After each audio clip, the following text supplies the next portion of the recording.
Alléluia. Merci Jésus. Levez vos mains au ciel et rendons grâce à Dieu. Apprécions-le ce soir. Du plus profond de votre cœur, remerciez-le, louez-le. Donnez l'adoration au nom de l'Éternel. Il est digne de toute la louange, digne de toute la gloire, digne de tout l'honneur et digne de toute l'adoration. Célébrez-le, célébrez-le, glorifiez-le. Honorez-le, il est digne. Père, merci. Béni soit ton nom. Remerciez-le pour toutes les réponses qu'il vous a données ce soir. Vous ne l'avez pas invoqué en vain, il vous a entendu. Et il a répondu à chacune de vos clients, à chacune de vos prières. Remerciez-le pour sa main puissante à l'œuvre. Quel Dieu puissant nous servons. Demandez-lui une rencontre ce soir. Je suis venu te voir pour une rencontre. Que la lumière jaillisse du ciel et que les ténèbres soient dissipées.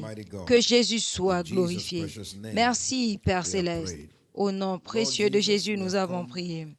Seigneur Jésus, nous sommes venus ce soir te louer et t'adorer. Merci pour tout ce que tu continues de faire. Père, nos yeux sont sur toi ce soir. Demandons que tu nous parles directement par ta parole ce soir. Que chacune de nos vies soit transformée. Au nom du Seigneur Jésus. Merci et merci. Au nom précieux de Jésus, nous avons prié. Si quelqu'un croit qu'il dise Amen. Donnez à Jésus une offrande d'acclamation et s'il vous plaît, asseyez-vous dans la présence de Dieu. Gloire à Dieu. 2025 est l'année de ma nouvelle ère. Félicitations. Amen et Amen. Hier, nous avons commencé cette ligne d'exhortation pour notre enseignement de mi-semaine intitulé « Opérer dans le surnaturel ». Opérer dans le surnaturel. Et j'aimerais que nous notions certaines vérités vitales pendant que nous posons l'introduction. Chaque enfant de Dieu est ordonné par Dieu pour opérer dans le surnaturel.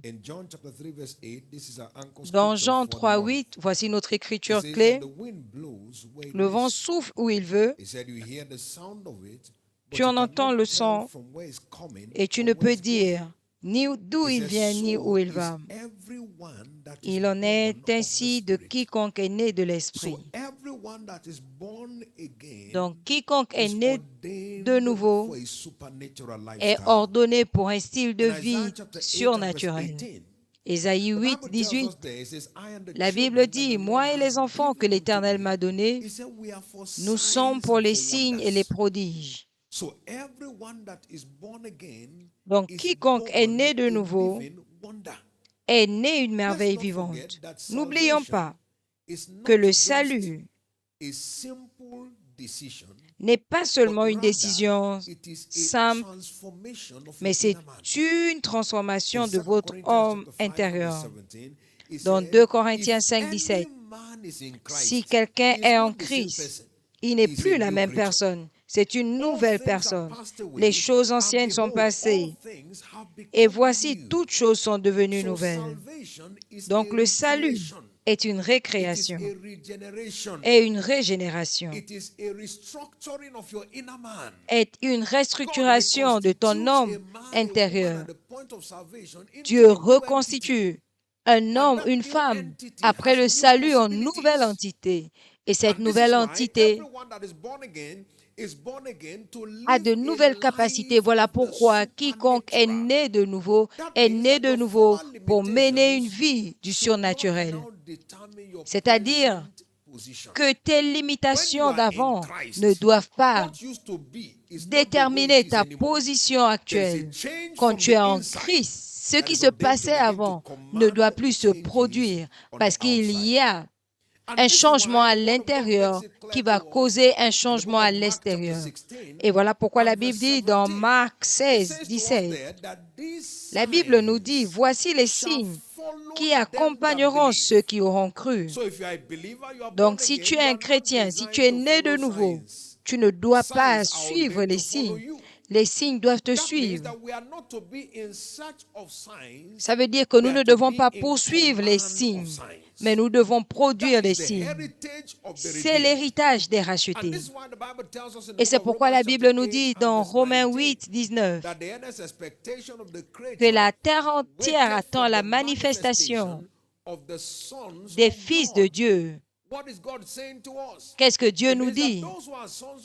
Cela veut dire que ceux qui sont les fils de Dieu vont être identifiés par leur manifestation, non pas par leur explication. C'est-à-dire que le style de vie du surnaturel est la carte d'identité du racheté. C'est comme ça qu'on sait que tu appartiens réellement à Dieu. Quand tu appartiens à Dieu, ton style de vie doit représenter quelque chose qui est au-delà du naturel. C'est ce que la parole de Dieu nous dit. Et c'est ce que le monde attend de voir. Donc le monde attend la manifestation des fils de Dieu. C'est ce qui fera du chrétien une attraction pour le monde en ces derniers jours.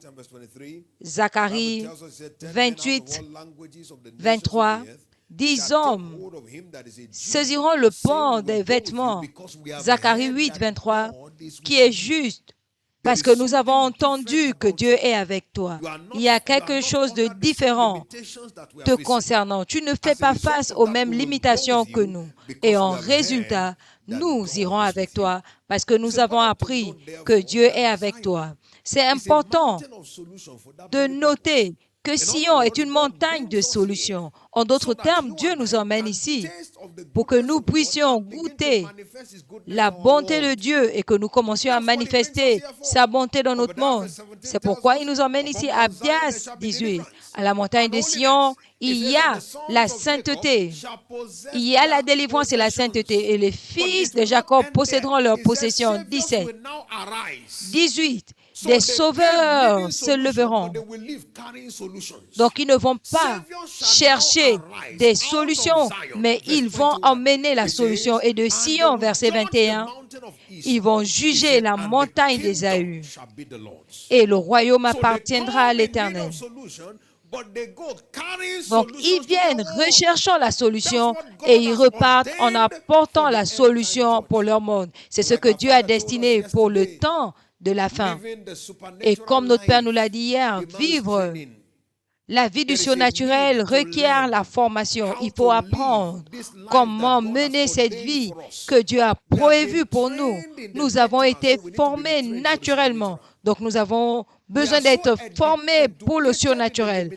Nous sommes tellement éduqués dans la limitation du naturel que nous devons maintenant être réorientés pour la vie surnaturelle. Voilà pourquoi la Bible dit dans Romains 12, 2, « Ne vous conformez pas au siècle présent, mais soyez transformés par le renouvellement de votre pensée. » Ça veut dire que si votre pensée n'est pas renouvelée, votre vie ne sera pas renouvelée. La nouvelle vie que nous devons vivre en Christ ne peut pas expérimenter jusqu'à ce que nous soyons formés, jusqu'à ce que nous soyons enseignés. Et c'est pourquoi Dieu nous emmène dans sa présence encore et encore pour nous donner des instructions qui vont pourvoir la réorientation pour que cela conduise à la manifestation. Ma prière ce soir, c'est que pour chacun de nous, particulièrement à partir de ce soir, nos styles de vie deviennent surnaturels. Si quelqu'un croit qu'il dise Amen. Je dis que notre style de vie deviendra surnaturel. Si vous croyez, dites Amen. Donc hier, nous avons commencé à voir ce qu'il faut pour opérer dans le surnaturel. Et ce soir, nous allons voir une clé vitale, c'est-à-dire engager la force du jeûne et de la prière. Pour opérer dans le surnaturel, il y a une recommandation d'engager la force du jeûne et de la prière.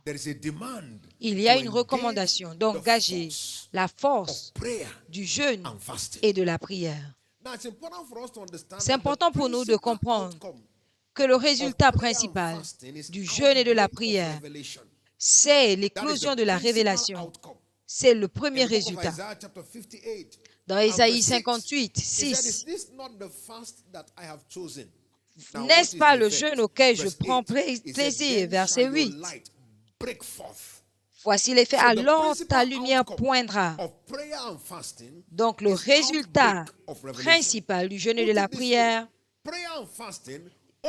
C'est l'éclosion de la révélation. Le jeûne et la prière ouvrent la porte à la révélation qui nous revêt de puissance pour commander le surnaturel. Il ouvre la porte au surnaturel qui nous donne la puissance, à la révélation qui nous donne la puissance de commander le surnaturel. Vous devez comprendre le trésor qu'est la révélation.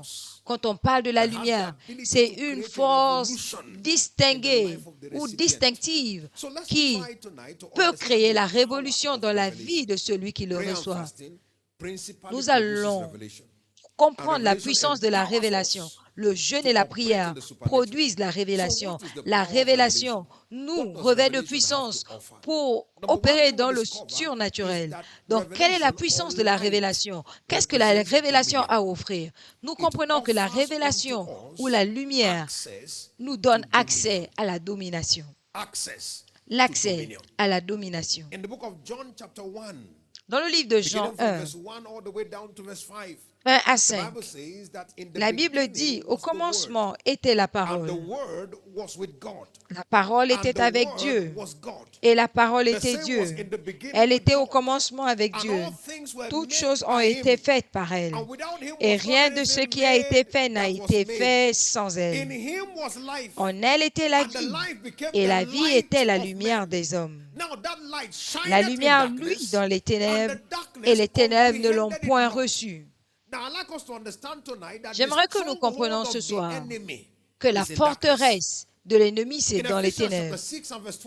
Dans Éphésiens 6, 12, la Bible nous dit, nous ne combattons pas contre la chair et le sang, mais contre les principautés, contre les dominations, contre la méchanceté dans les lieux célestes. Donc la domination du diable ne prend place que dans les ténèbres. Quand la lumière arrive, son règne cesse. Ça veut dire que partout où il y a la lumière, Satan n'a pas de force. Partout où il y a la lumière, Satan n'a pas de place. Donc la révélation nous donne l'accès à la domination sur la puissance de l'ennemi.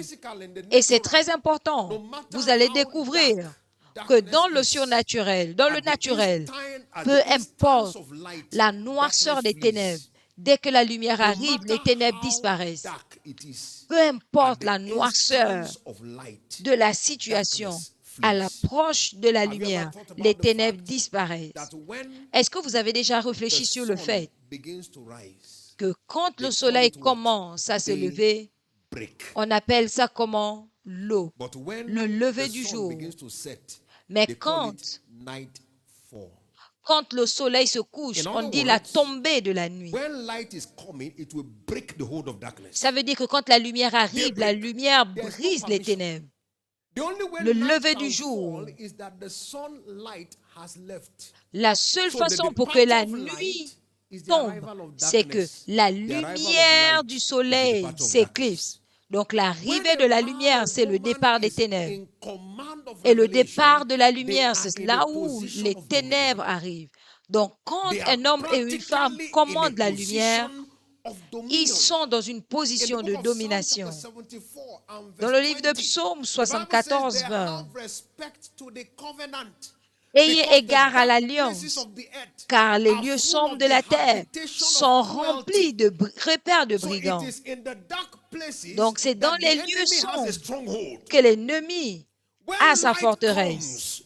Quand la lumière arrive, la domination arrive. Dites Alléluia. Quand la lumière arrive, la domination arrive. Le serviteur de Dieu, notre Père, a partagé cette histoire. Il nageait dans la lumière de Jean 1, 1 à 5. Il est arrivé chez lui et on lui a dit que l'un de ses petits cousins était devenu fou et il ne pouvait reconnaître personne. Et il avait tout enlevé jusqu'à ses sous-vêtements. L'esprit d'insanité était venu, de folie était venu prendre possession de lui. Et après la réunion, il allait le voir. Et quand il est entré dans la chambre, quelqu'un qui ne reconnaissait plus sa propre mère, Dès qu'il l'a vu, il s'est prosterné pour le saluer. On lui a dit, est-ce que tu le connais? Il a dit, oui, c'est mon frère. Il a cité son nom. Il a dit, maintenant, mets-le dans mon véhicule. Je vais voir le diable qui va entrer dans mon véhicule avec moi. Il est entré dans le véhicule et quand il est entré, il s'est endormi.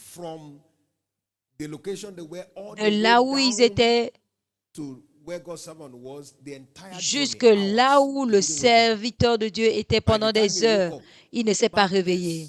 Et quand il s'est réveillé, la folie et l'esprit de folie étaient partis. Pourquoi? Parce que quand la lumière arrive, les ténèbres disparaissent. Quand la lumière arrive, les ténèbres disparaissent. C'est la puissance et l'autorité de la lumière.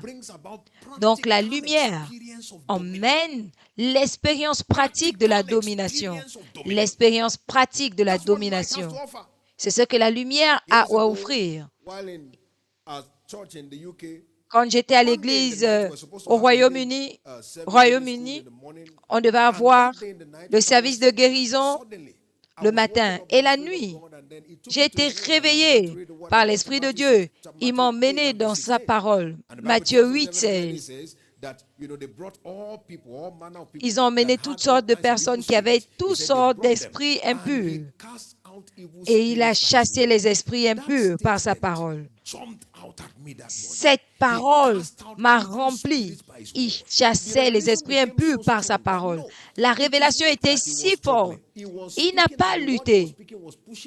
Il parlait et la parole repoussait les démons. Et c'était un déguerpissement de force. Satan part. C'est la négociation. Satan va-t'en. C'est une éviction, un commandement. Et par le commandement, les démons partaient. Quand je suis arrivé à ce service, j'étais content. Je ne cherchais pas la maladie, mais la possession du diable. J'ai attendu. Je ne voyais que des personnes malades. J'ai dit, je ne vous cherche pas. Je cherche les démons. Toute la journée. Pas de démons. Je suis reparti au bureau. Et mon associé rendait conseil. Et subitement, j'ai entendu un bruit. J'ai couru, je suis entré. Et j'ai vu une femme là, au sol, qui parlait avec la voix d'un homme. J'ai dit, c'est toi que je cherche depuis. Et je me souvenais du serviteur de Dieu qui emmenait une sorcière dans la forêt. J'ai dit, lève-toi. Elle s'est levée. Mets-toi à genoux. Elle s'est mise à genoux. Après ça, j'ai dit, maintenant au nom de Jésus, j'ai pris une parole des Écritures. Par le sang de l'agneau, retourne à ta forteresse prisonnier plein d'espérance. Et instantanément, le démon est parti. Et à ce moment, le secrétaire était allé chercher le sang d'aspersion, mais qui allait se cacher. Pourquoi? Parce qu'on a dit que quand le démon est chassé, il cherche quelqu'un d'autre. Elle allait se cacher au sanctuaire jusqu'à ce que le démon sorte et n'est pas sorti. Est-ce que quelqu'un reçoit ce que Dieu dit? Maintenant, la vérité est celle-là. Le revêtement est venu de la lumière de cette écriture. Et cette parole était suffisante pour chasser l'ennemi. J'aimerais que vous compreniez que vous luttez pour plein de choses. À chaque fois qu'il y a la lutte, il n'y a pas la domination. La domination, c'est exercer l'autorité sans résistance. Et c'est ce que la lumière fait. Nous emmène dans le règne de la domination. Je prie pour quelqu'un que durant ces 3 jours de jeûne et prière, en tant que résultat de ce que vous aurez, vous allez entrer dans le règne de la domination inhabituelle. Si vous croyez, dites Amen. Donc, la lumière emmène la domination. Deuxièmement, la solution. Quand on parle de révélation, on parle de solution. Savoir ce qu'il faut faire concernant les situations de la vie. L'une des caractéristiques des derniers jours, c'est la confusion. Et la provision des rachetés, c'est la solution. Lève-toi, sois éclairé, car ta lumière arrive, Ésaïe 61:3, et la gloire de l'Éternel se lève sur toi, car les ténèbres couvrent la terre. Quelle est cette confusion? Et l'obscurité le peuple.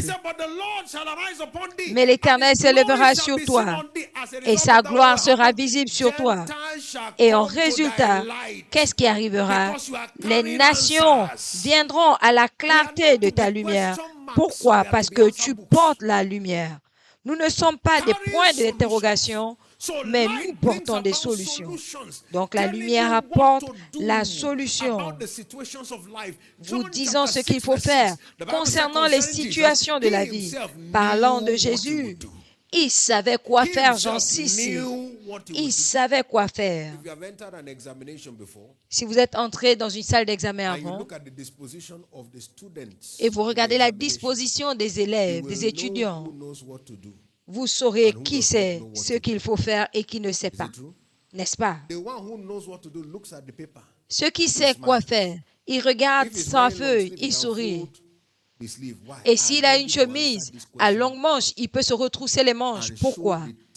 Parce qu'il est prêt à répondre pour montrer à l'examinateur qu'il a trouvé quelqu'un avec une réponse. Et celui qui ne sait pas quoi faire va regarder dans les airs. Au cas où un ange serait en train d'écrire, et il regarde en bas. Si vous regardez leur stylo, ils ont mangé à moitié. Pourquoi? Parce qu'il n'a pas la réponse. Après quelque temps, il commence à transpirer. Donc, il va desserrer sa chemise. Pourquoi? Parce que son cerveau surchauffe. Est-ce que quelqu'un comprend? La vérité est que vous ne devez pas attendre le résultat.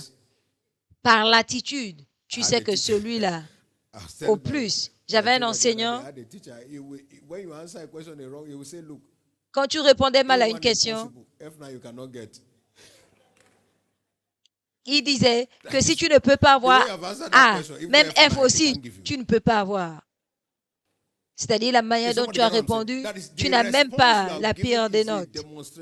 La réponse que tu donnes est une démonstration que tu n'as même pas d'indication. La disposition montre. Il y a quelqu'un qui sourit à l'examen, c'est la question que j'attendais, et qui est content alors que les autres tremblent. Pourquoi? Parce qu'il a la solution. Maintenant, il est important pour nous de comprendre. Ce que les autres appellent difficile, c'est difficile parce qu'ils n'ont pas de réponse. Ce que les gens appellent difficulté, c'est difficile parce qu'ils n'ont pas la réponse. Quand un enfant te dit que l'examen était difficile, c'est qu'il ne connaissait pas la réponse. Quand tu connais la réponse, ce qu'on dit difficile devient facile pour toi. Plusieurs personnes luttent avec tellement de choses. Ce n'est pas que le diable est trop fort. C'est que la lumière est trop sombre. Quand il y a la lumière, il y a la solution. Quand il y a la lumière, il y a la solution. Et c'est la solution qui met fin à la confusion. Je prie pour quelqu'un qui entend ma voix. Cette saison, ce qui attend la réponse par la lumière que vous allez recevoir, vous aurez la solution. Si vous croyez, dites Amen. Si vous croyez, dites Amen. Si vous croyez, dites Amen.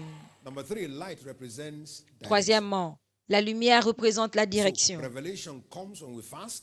Donc, la révélation vient quand nous jeûnons, et cette révélation où la lumière représente la domination, représente la solution et la direction.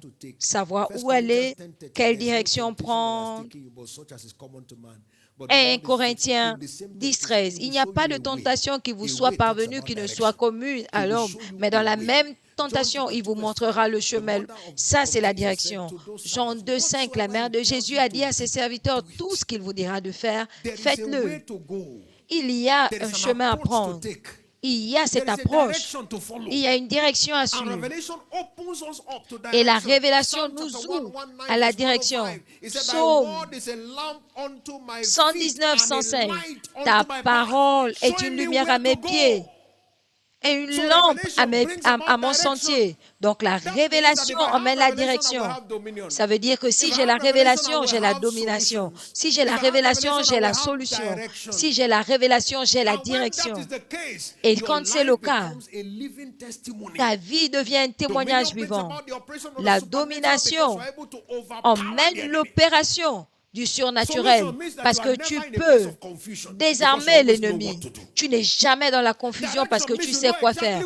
La direction veut dire que tu sais exactement où partir concernant les sujets de ta vie.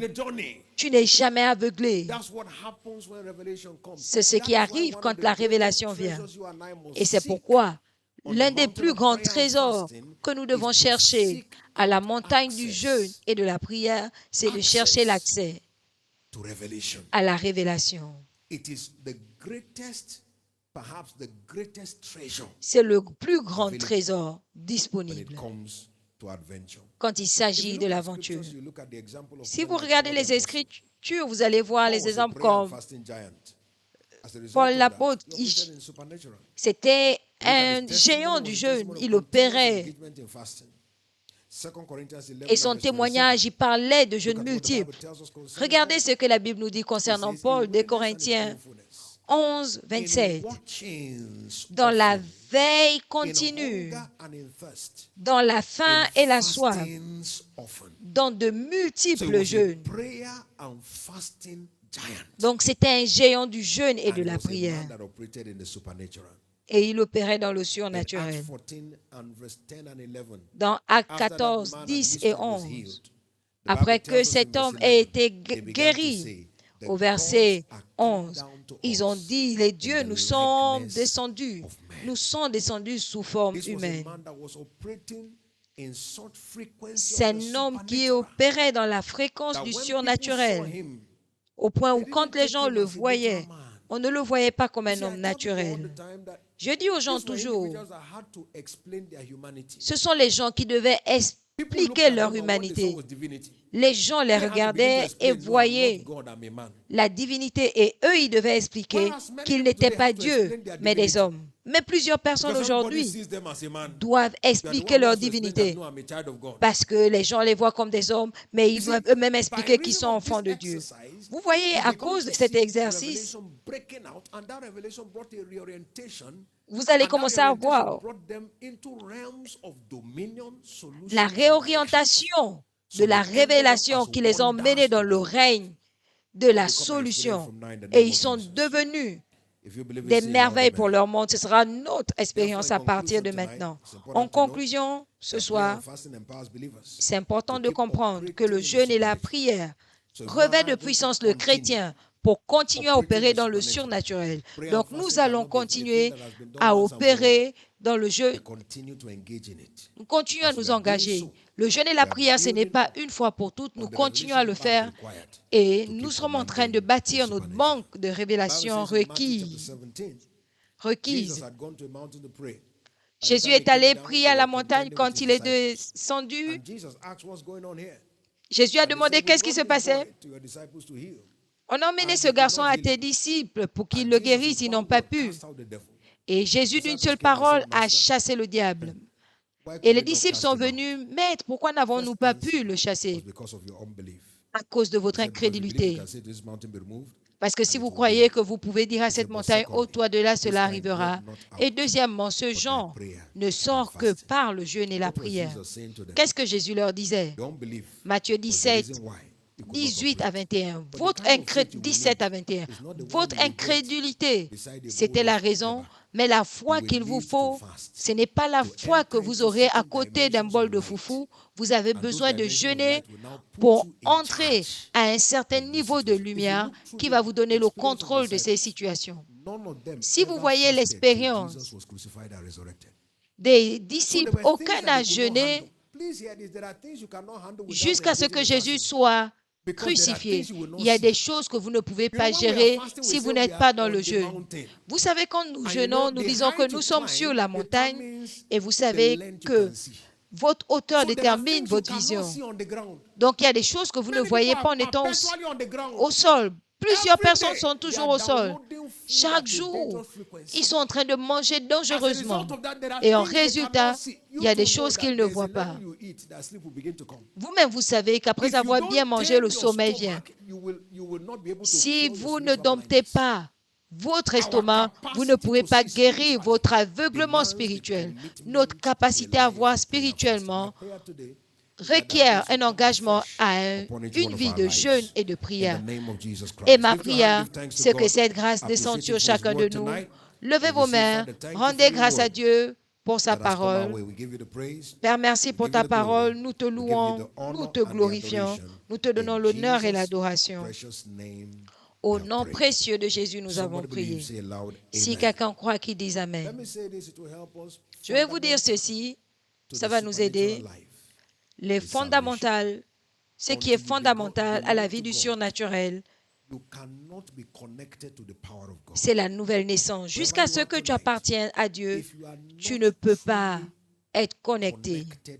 Partout où tu es, si tu n'es pas réellement connecté à Dieu, plusieurs personnes appellent Dieu leur Dieu, mais ce n'est pas tout le monde que Dieu appelle son enfant. La question, ce n'est pas de savoir si tu dis que c'est ton Dieu. La question est, est-ce que Dieu t'identifie comme son enfant? Partout où tu es ce soir, et tu dis, pasteur, je ne suis pas sûr que Dieu m'identifie comme son enfant, que tu sois à Canaland ou dans les centres de retransmission, lève-toi rapidement. J'aimerais qu'il me connaisse comme son enfant. Je ne suis pas sûr qu'il me connaisse comme son enfant. Rapidement, levez-vous. Je pensais que quelqu'un acclamait pour ce peu précieux, qu'il est en train de s'attirer. Je veux qu'il me connaisse comme son enfant. Levez-vous. Deuxièmement, il y a ceux qui ont besoin de se reconsacrer, qui avaient une bonne relation avec Dieu et quelque chose s'est passé et vous vous êtes déconnecté. Vous n'avez plus la même relation avec Dieu. Il y a une froideur. Votre cœur semble être déconnecté. L'activité est là, mais il n'y a plus de connexion. Vous voulez reconsacrer votre vie à Christ, avoir un nouveau commencement avec Jésus. Levez-vous rapidement également. Je vais prier pour vous. Levez-vous. Je pensais que quelqu'un acclamait pour Jésus, que ce soit ici ou dans les différentes localisations. Levez-vous. Que Dieu vous bénisse. Maintenant, si vous l'avez fait, si vous avez répondu au premier ou au deuxième appel, dirigez-vous vers l'autel et nous allons prier ensemble. Dirigez-vous vers l'autel, ce n'est pas trop tard pour vous joindre à ceux qui viennent. Ne vous occupez pas de ce que les autres pensent. Posez votre pas de foi et dirigez-vous vers l'avant. Dans toutes les localisations, dirigez-vous. Nous allons nous apprêter à prier. Si vous le faites, faites-le rapidement, rapidement. Que Dieu vous bénisse. Que Dieu vous bénisse et que Dieu vous bénisse. Amen. Levez votre main droite devant le Seigneur, ici et dans tous les centres, et faites cette prière du plus profond de votre cœur. Dites après moi, Seigneur Jésus, je viens à toi aujourd'hui. Je suis un pécheur. Je ne peux pas m'aider. Mais je sais que tu es mort pour moi. Le troisième jour, tu es ressuscité, juste pour me sauver. Jésus, entre dans ma vie. Prends le contrôle de ma vie à partir de ce jour. Je te suivrai et je ne retournerai pas. Je te servirai, je ne me retournerai pas. Merci Jésus de m'avoir sauvé. Au nom de Jésus, Amen. Levez vos mains. Père, merci pour ces âmes précieuses qui ont donné leur vie à Christ. Nous demandons que tu accordes la grâce à chacun de continuer à te suivre tous les jours de leur vie et de ne jamais se retourner. Merci de l'avoir fait. Au nom précieux de Jésus. Amen et Amen. Félicitations, c'est un nouveau jour. Suivez les officiels qui vont vous aider à remplir vos formulaires dans toutes les localisations Suivez les officiels. Levons-nous tous, s'il vous plaît. Levez votre main devant le Seigneur. Prenons la grâce. Seigneur, je reçois la grâce pour l'efficacité dans le jeûne et la prière, pour que ce ne soit pas un exercice religieux, mais un exercice spirituel qui me repositionne pour la lumière. Levez vos voix et faites cette prière du plus profond de votre cœur. Seigneur, je reçois la grâce pour une vie de jeûne et de prière efficace. Que cette grâce soit rendue disponible au nom de Jésus. Levez votre voix et priez du plus profond de votre cœur. Que cette grâce soit rendue disponible. Que les officiels se dirigent vers la table. Que cette grâce soit rendue disponible pour une vie de prière efficace. Au nom de Jésus, Seigneur, que cette grâce soit disponible. Que je ne jeûne plus religieusement, mais que mon jeûne et ma prière conduisent à la révélation et que la lumière de la parole vienne vers moi, conduisant à la domination, à la direction dans tous les aspects de la vie. Merci Père, et béni soit ton saint nom. Au nom précieux de Jésus, nous avons prié. Si quelqu'un croit qu'il dise Amen. La Bible dit que quand Jésus est ressuscité, et ses disciples qui étaient en chemin avec lui, ils sont arrivés, il a rompu le pain et leurs yeux se sont ouverts. Ce soir, par cette table de la communion, tout aveuglement spirituel qui ne nous permet pas d'avoir accès à la lumière de la parole sera détruite sur cette table. Par cette table de la communion ce soir, nos yeux s'ouvriront. Au nom de Jésus-Christ, je dis que nos yeux s'ouvriront. Au nom de Jésus.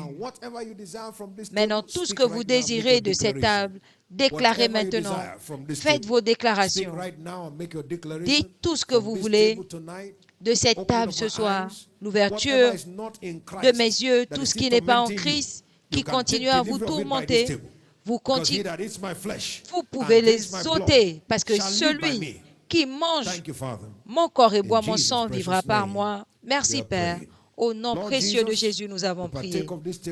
Seigneur Jésus, nous participons à cette table ce soir comme le corps et la chair de Jésus, en participant que tous les yeux s'ouvrent,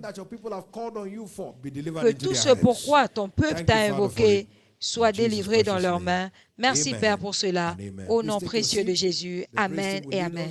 Asseyez-vous pendant que la chorale nous conduise. On vous dirigera prendre la communion. Alléluia. Levez vos mains au ciel et retournez la gloire à Dieu. Célébrez-le, il est digne de louange. Merci et merci et merci. Béni soit ton saint nom. Tu es digne de toute la louange, toute la gloire, tout l'honneur, toute l'adoration. Merci et merci Seigneur. Béni soit ton saint nom. Tu es digne de toute la louange. Accepte nos actions de grâce et béni soit ton saint nom. Au nom précieux de Jésus, nous avons prié. C'est fait. Au nom précieux de Jésus. Si vous croyez, dites Amen. À titre de rappel, il nous reste moins de 4 semaines pour la livraison de cette saison de transformation surnaturelle. Nous avons donc la responsabilité de nous assurer de ramener toutes nos moissons suivant tous les nouveaux convertis de lundi et mardi pour nous assurer qu'ils viennent à l'église ce dimanche. C'est très, très important. Faisons tout ce qui est nécessaire pour nous assurer que toute personne que Dieu a emmenée au royaume par nous soit également établie à l'église. C'est l'établissement qui emmène la récompense. Donc, mettons tous la main à la pâte et en le faisant, je vois la main de Dieu nous soutenir et nous accorder des témoignages au nom du Seigneur. En les suivant, Et en allant vers les autres pour qu'ils viennent dans le royaume, je vois Dieu nous aider de façon inhabituelle au nom du Seigneur Jésus. Nous avons nos prospectus, tendez les mains, demandons le souffle du Saint-Esprit dessus. Tout ce qui va sortir comme prospectus ou tout ce qui est déjà sorti, tous nos flyers, tout ce qui est déjà sorti, nous déclarons le souffle de Dieu dessus. Ce sont des fossiles tranchants. Chacun de ces flyers revient avec la moisson. Tu n'aimes pas le gaspillage, Seigneur. Donc chacun de ces flyers revient avec une grande moisson au nom du Seigneur Jésus. Merci, Père, au nom précieux de Jésus. Seigneur, nous envoyons ce matériel et nous déclarons que cela devienne des fossiles tranchants, des missionnaires papier pour ramener une grande moisson au nom du Seigneur Jésus. Merci et merci, Seigneur, au nom précieux de Jésus. Si vous croyez, dites Amen. Convention de foi de Pâques 2025, preuves infaillibles. Ce sera notre expérience à la convention au nom de Jésus. Préparons-nous pour la rencontre avec la puissance de résurrection. Si vous croyez, dites Amen. Maintenant, élevez la main, appréciez Dieu, célébrez-le une fois de plus pour toutes les rencontres reçues en sa présence. Seigneur, je te remercie, je te loue, je t'honore. Tu es digne, toute la louange, la gloire et l'honneur t'appartiennent. Merci, Seigneur. Au nom de Jésus, nous avons prié. Maintenant, allez en paix. Vous avez attendu le Seigneur, alors votre force est renouvelée. Au nom du Seigneur Jésus, je déclare qu'à partir de cette saison, la lumière jaillisse au nom de Jésus. Il en sera ainsi. Au nom précieux de Jésus. Amen. N'oubliez pas, demain c'est le dernier jour. Et le troisième jour, il nous ravivera. Et il y aura différentes résurrections au nom du Seigneur Jésus. Partageons le bonheur. Oui, le bonheur et la grâce nous accompagneront tous les jours de notre vie et nous habiterons dans la maison de l'Éternel jusqu'à la fin de nos jours. Amen. Paix. Gloire à Dieu, 2025 est l'année de ma nouvelle ère. Félicitations. Amen et Amen. Félicitez quelqu'un en partant, que Dieu vous bénisse.